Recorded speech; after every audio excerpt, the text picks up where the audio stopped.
Buenos días, buenas tardes, buenas noches, cualquiera que sea su contexto, su geografía, su latitud. Aquí les saludamos los villeros, otra villera más, otra villera menos. Aquí transmitiendo en vivo desde el Jardín de las Delicias, esa metáfora del Bosco, donde hablaba del destino de la humanidad, esas tres escenas. Pues aquí estamos, transmitiendo otra vez, bandita. Saludos a los saludables, saludos a aquellos que nos siguen en Facebook, aquellos que no nos siguen, también saludos, por supuesto. Vamos a tratar un episodio muy interesante. Vamos a hablar de varias cosas. Ahora sí que voy a describirles el índice de este episodio. Vamos a hablar sobre el origen de las máscaras. Vamos a hablar también sobre el miedo como control social. Y por último vamos a hablar también de la industria del entretenimiento, cómo deglute, cómo nos devora, cómo nos saborea, cómo nos tritura y cómo somos cautivos y no podemos salir. Algunos salen un poquito más, otros un poquito menos, pero es muy complicado salir del entramado de esa maquinaria salvaje. Entonces, pues iniciamos esta villera, camaradas y camaradas, compas. El título de la villera es Máscaras, el apocalipsis permanente del fin del mundo vendido por la máquina devoradora del capitalismo. En este episodio vamos a tratar de generar los puntos antes señalados. Las máscaras desde el inicio de los tiempos se conectan con un principio ritual. Casi siempre las máscaras, de hecho, hay en el Museo de Antropología, en el Museo Británico, en diferentes tipos de lugares donde hay colecciones de máscaras de todo el mundo, pues se plantean estos. Hay muchos registros, pues, de lo que son las máscaras, tanto en el México precolombino, los incas, y ni hablar de África, que es uno de los lugares más prolijos en este aspecto de las máscaras, diferentes tribus. Regularmente hay una conexión de las máscaras o el origen más antiguo antropológico de las máscaras hace una conexión con la naturaleza. La máscara como una protección ante la naturaleza, un principio de magia ceremonial. ¿Por qué? Van a decir, suena muy alocado lo que estás diciendo, pero pues la magia es en el sentido de que se ponían cuernos de alce cuando iban a cazar alces. Entonces es un principio de magia, tanto de protegerse como también de buscar ser eso que deseas. En este caso, cuernos de alces, o se ponían máscaras de troncos de árboles con esta idea también de protección. Y hay que saber que nuestra especie siempre ha sido una de las más enclenques, más débiles dentro de la diversidad de la selva, de la jungla, de los diferentes ecosistemas. Y las máscaras nos servían como un asunto de identidad, pero también como una cuestión de empoderamiento. Las máscaras como un asunto de vestirse, de poder ante la intemperie que es el mundo. Esta conexión del ser humano con las máscaras es antiquísima y nos conecta con todo este aspecto mágico, con todo este aspecto que nos embiste de poder. Siempre fuimos una especie que estuvo encima de los árboles o en la inmensa noche del mundo, en esa oscuridad entre las cuevas, escapando de nuestros depredadores naturales, buscando también nuestro alimento. Y en este sentido las máscaras fueron quizá una de las primeras metáforas con las que conectamos con el mundo. Las máscaras como un elemento de magia para combatir el miedo, para agarrar valor, dirían en el barrio, para perderle el miedo al ser tragados, o para perderle el miedo a lo desconocido, o para convertirte en el otro que vas a matar, que vas a comer, para protegerte. convertirte en ese personaje, en esa deidad que te va a dotar de lluvia, esa deidad agrícola que te va a dar el alimento, esa deidad que es ese animal salvaje, ese tótem, todo eso dentro del imaginario colectivo humano antiguo, todo eso significa y significaba la magia, la máscara, el poder convertir tu propia máscara, incluso como rituales de iniciación donde a los jóvenes de cierta edad se les daba la máscara para que pudiera salir a combatir, salir por el alimento.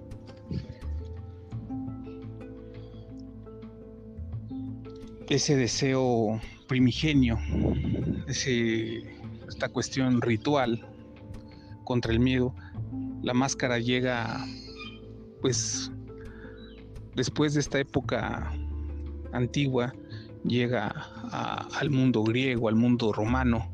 En el mundo griego es donde hay antecedentes de teatros y donde de una manera, podamos decir, un poco más artística, menos cotidiana, las máscaras empiezan a tomar espacio dentro de estas representaciones teatrales donde fuerzas hegemónicas se confrontan, dialogan y las máscaras vienen a ser toda esta cuestión de diálogos donde te colocas la máscara, sobre todo en el teatro griego, donde te colocabas la máscara y te convertías en esa deidad, en ese personaje y te convertías en la voz. Y la máscara era la evidencia clara y poderosa de que fulano de tal en esta representación teatral se convertía en la deidad de la lluvia, se convertía en el demonio tal.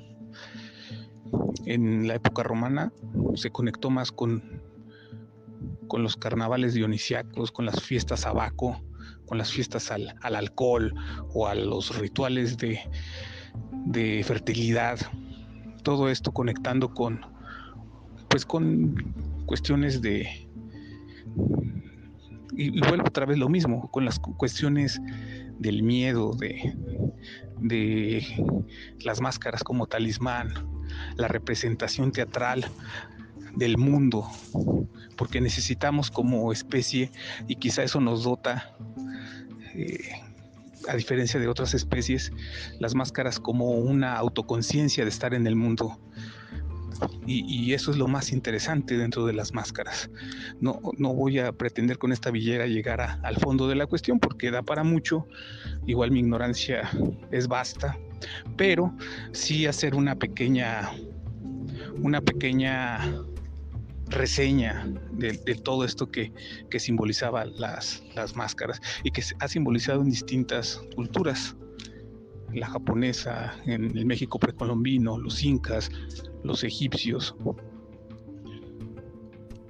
Y ahora que estamos hablando de Egipto, hay que recordar las máscaras mortuorias que servían para que los muertos pudieran reconocer su tumba a través de la máscara que se les colocaba para regresar de entre los muertos, otra vez el mundo de los espíritus aterrizando en el mundo terrenal. Y ahora que hablamos de este mundo terrenal y este mundo de los espíritus, de los desencarnados, a donde vamos a ir todos según la mayoría de las tradiciones, Halloween es una celebración que Hollywood se apropió y que se remite a las cosechas celtas en la antigüedad, a un festival del Samaín, donde se celebraba esta cercanía entre el mundo terrestre y el mundo de los espíritus. El surgimiento de las máscaras en el Samaín también es algo muy interesante porque las máscaras servían para ahuyentar a los espíritus desencarnados que venían al acecho, a los demonios y a todos esos espíritus pícaros que no venían con buenas intenciones a la tierra. Esas máscaras servían a los terrestres para ahuyentarlos. Todo esto, otra vez en el territorio de lo simbólico, Hollywood se lo apropió, lo llevó a las películas de terror, la más popular, la de John Carpenter, la película de Halloween. Y otra vez aquí la conexión de lo que les comentaba al inicio de la villera, el miedo como una esencia del control social. Y es evidente porque es una de las pulsiones más humanas, el miedo a lo desconocido, este miedo que te paraliza y hay uno de los libros de los cuales hemos abordado, quizá no lo suficientemente profuso como debería de ser, pero la doctrina del shock de Naomi Klein habla de los experimentos que hizo la CIA con cámaras de aislamiento que posteriormente utilizaron en Guantánamo, y todo este tipo de experimentos aterradores, y cómo esto conecta con la industria de Hollywood y todo lo que nos proyectan. Hay una afirmación de Zizek que habla que es más fácil imaginar el fin de la humanidad, así tal cual, el fin de la humanidad, que el fin del capitalismo. O sea, lo que nos dice la gran industria del entretenimiento: es más fácil que imagines que el mundo va a terminar, que la humanidad va a terminar, que todo esto va a colapsar, a que podamos ser capaces de cambiar a un modelo económico, político y social diferente, que no sea el neoliberalismo salvaje o este sistema elitista financierista que padecemos. Eso es lo que nos dice Zizek, o parafraseando a Zizek, que Zizek lo dice de mejor forma y de una manera más compleja, más profunda. Y esta afirmación creo que es el origen de esta villera, camaradas. ¿Por qué?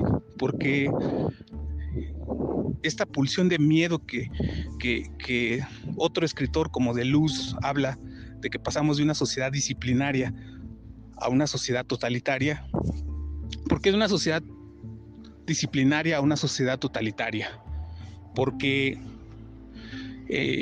cuando nació la revolución industrial, el gran capital necesitaba que todos esos campesinos que se despertaban a la hora que querían, que producían como ellos iban necesitando, como ellos iban queriendo, se homogenizaran y se inscribieran en una sociedad disciplinaria, como lo fue las grandes fábricas del siglo XIX, como lo fue la educación prusiana que todavía padecemos, y en ese sentido todo se convirtió en una sociedad disciplinaria.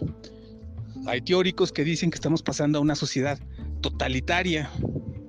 No nos damos cuenta porque obviamente el internet, la hipervigilancia, todas estas cuestiones de que una sociedad de consumo como esta aparentemente nos da libertad, pero estamos pasando a una sociedad totalitaria donde ya sabemos los sistemas de inteligencia de los distintos gobiernos prácticamente saben todo, y cuando digo todo, es todo de nuestra vida.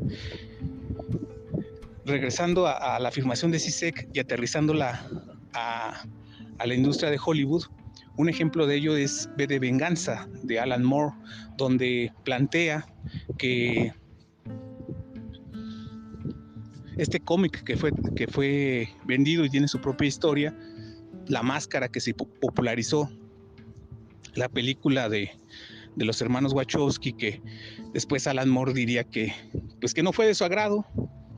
Renunció Alan Moore a los derechos de que no saliera su nombre en la película, que renunció a los derechos de La Máscara, que por cierto es la máscara más vendida en Amazon, y es una máscara que deja millones y millones de dólares. Y volvemos otra vez al contrasentido y a esta jaula donde estamos inmersos.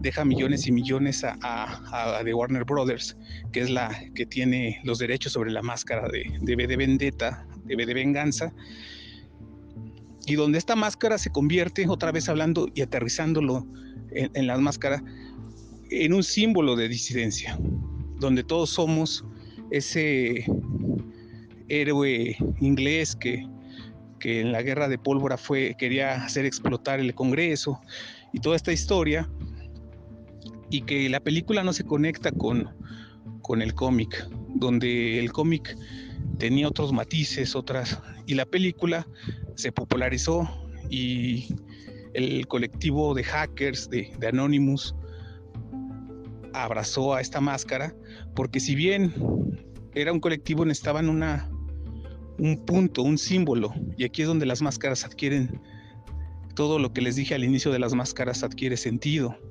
Otra serie o película que retoma las máscaras es en La Casa de Papel, una serie de Netflix reciente, donde toman a Dalí, estos asaltantes, y vuelve a ser otra vez, hablamos de esta absorción del significado de las máscaras. Otra donde las máscaras son un eje temático preponderante es en la saga de películas La Purga, donde en una sociedad donde todo es un mundo de caramelo, se permite durante varios días matar, asesinar sin penalización alguna. Obviamente las cosas se salen de control y las máscaras se vuelven un asunto, un carnaval del horror. Entonces, las máscaras adquieren este sentido y toman relevancia con lo que dice Zizek. Las máscaras son las toma la industria del entretenimiento, las absorbe y dicen, aunque sea una máscara que simbolice emancipación, yo la devoro como maquinaria y te digo, y la escupo y la devuelvo y digo que ustedes como humanidad pueden pensar en su propio exterminio, en su propio fin, pero el sistema económico, político y social que rige actualmente no está puesto en duda, no se desmorona en algún sentido. En la serie de Casa de Papel se hace el hurto y sí hay una cuestión donde cantan la de Bella Ciao, donde hay una cuestión, pero no va a una mayor profundidad. En la saga de películas de La Purga también es esta cuestión del anarquismo, que también vende muy bien la industria, esta sociedad del espectáculo, donde el anarquismo es destrucción, es donde todos nos vamos. Posteriormente quizá tengamos una charla sobre la anarquía, pero esta idea que nos proyectan sobre la anarquía, como tantas otras que manipulan. ¿Por qué? Porque la industria del entretenimiento, llámese cine, televisión, periódico, radio, internet, redes sociales, procesan y utilizan para llevar a estos rebaños digitales, a estos televidentes, a estos consumidores y proyectar ideas que obviamente el que está suministrándose eso no sabe que está siendo adoctrinado. Dejo aquí esta villera que ha sido larga, que ha sido un recorrido sobre los temores más antiguos, como traídos del Samaín, de este festival celta. Dejo esta villera con esa afirmación de Zizek, que es una afirmación demoledora. Dejo esta villera aquí en las orillas de este valle donde ahora camino, en este tríptico del Jardín de las Delicias del Bosco. Paso y me despido. Espero no haberlos aturdido. Espero que hayan llegado hasta el final de este audio. Sean felices ustedes que puedan. Y pues nos vemos al final del camino, villeros.